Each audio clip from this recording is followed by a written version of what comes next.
Étymologiquement, la clinique, c'est se mettre au chevet de. Ce qu'on souhaite apprendre à nos étudiants, c'est à être au plus proche de situations concrètes. C'est à se repérer dans la complexité du monde du travail, du monde social, en tenant compte de la singularité des situations qu'ils vont y rencontrer, et ce à travers différents types de dispositifs, d'études, d'intervention, de formation.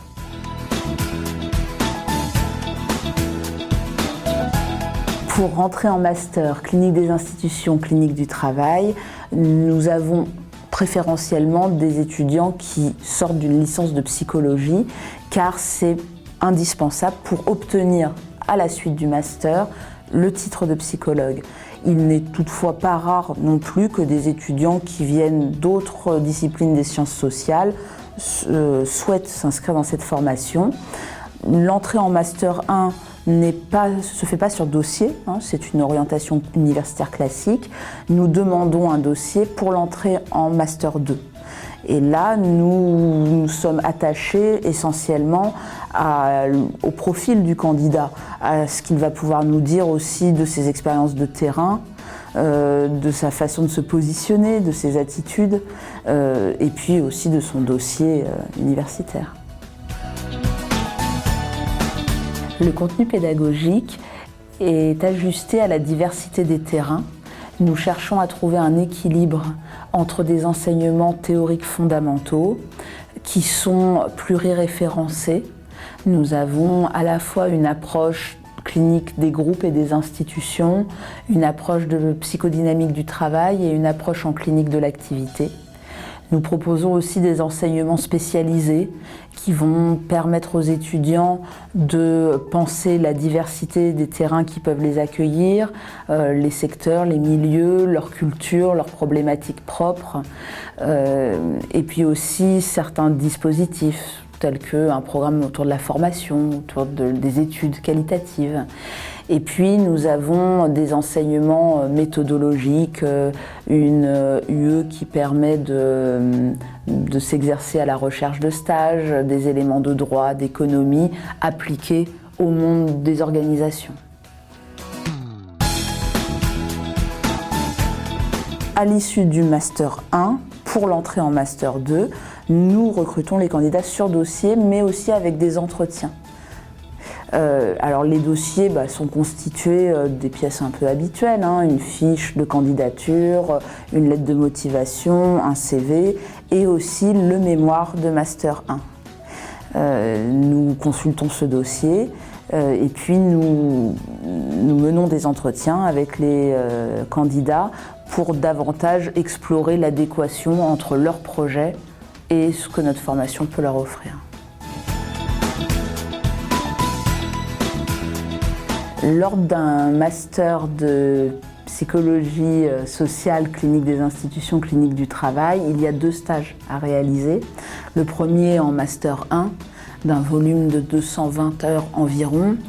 Le second en master 2, d'un volume de 280 heures. Ces 2 stages, pour nous, il s'agit qu'à la fin du master 2, évidemment, les étudiants puissent eux-mêmes intervenir, mener des missions. Donc on leur donne de plus en plus d'autonomie en fait, au fil des années. En Master 2, ils auront à négocier une mission avec un commanditaire, à travailler autour de la demande de ce commanditaire et à mettre en place des outils méthodologiques pour y répondre.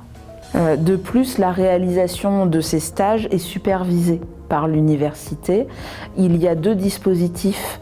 Un dispositif d'analyse des pratiques qui permet aux étudiants d'élaborer sur ce qu'ils rencontrent sur leur terrain, de penser leur méthodologie, et un dispositif de supervision de mémoire, puisqu'on demande aux étudiants d'avoir une activité autoréflexive par rapport à ce qu'ils vivent sur leur lieu de stage et de dégager une problématique, car pour nous, recherche et action sont toujours très intriqués.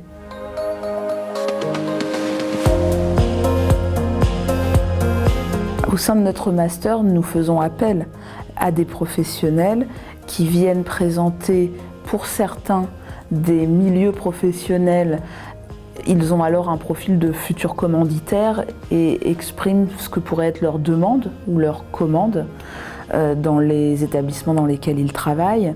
D'autres professionnels sont intervenants et présentent davantage leurs pratiques aux étudiants. Cela ne constitue pas un partenariat officiel avec une entreprise, mais plutôt une démarche de mise en réseau. Et ce réseau, nous le faisons vivre aussi à travers une plateforme collaborative qui regroupe les anciens du master clinique des institutions cliniques du travail et qui permet de favoriser la recherche de stage et la recherche d'emploi de nos étudiants. Les débouchés de notre formation sont nombreux, puisque finalement, en sortant de ce Master 2, on peut aller dans le champ du conseil, de l'intervention psychosociologique, dans le champ de la formation, dans le champ de l'insertion. On peut accompagner des groupes, des équipes, et au niveau des secteurs d'activité, ils sont nombreux aussi puisque l'entreprise, le monde associatif, les services de santé au travail, les collectivités territoriales peuvent tout à fait recourir au service d'un psychologue du travail ou d'un psychosociologue. Nos étudiants n'ont pas de... On ne leur dit pas ce qu'ils doivent mettre en haut de leur CV quand ils sortiront. Certains décident de se déclarer psychosociologues, d'autres psychologues du travail, mais ils ont tous le titre de psychologue, donc ils ont tous évidemment toute légitimité à le faire. Qu'est-ce qu'ils font pour ceux dont on a des nouvelles? Beaucoup animent des dispositifs groupaux, notamment des groupes d'analyse des pratiques professionnelles, puisque c'est une demande assez récurrente aujourd'hui dans le secteur médico-social. D'autres vont plus dans le champ de l'entreprise, peuvent participer à des études sur les conditions de travail, sur la souffrance au travail, être sollicités par des CHSCT. D'autres interviennent dans le monde de l'insertion, ils peuvent être conseillers en insertion ou accompagner des dispositifs groupaux de retour vers l'emploi.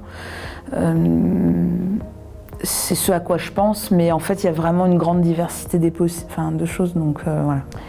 Qu'il s'agisse de penser les groupes, les institutions ou le travail, nous sommes sur une étude des processus psychiques mobilisés par des situations de vie collective.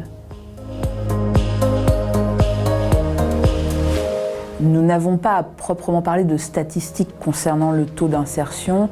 Le suivi de nos étudiants, nous le faisons assez cliniquement finalement, tel que notre formation est conçue. Donc ils nous donnent de leurs nouvelles. Nous savons qu'une grande partie d'entre eux trouvent assez rapidement du travail dans le champ sur lequel on les a formés. Toutefois, ce parcours est différent selon les profils. Ils ont besoin parfois de passer par des parcours différenciés et il y a une grande diversité en fait des modalités d'insertion professionnelle.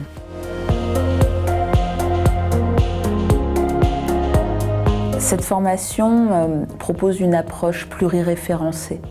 Elle permet donc de croiser des éléments de savoir qui sont parfois complémentaires, parfois peuvent aussi créer des zones de conflictualité, mais nos étudiants du coup sont très libres de la façon dont ils vont pouvoir construire leur identité professionnelle sur la base de ces savoirs que nous ne voulons pas contraignants, mais une richesse pour pouvoir ensuite exercer.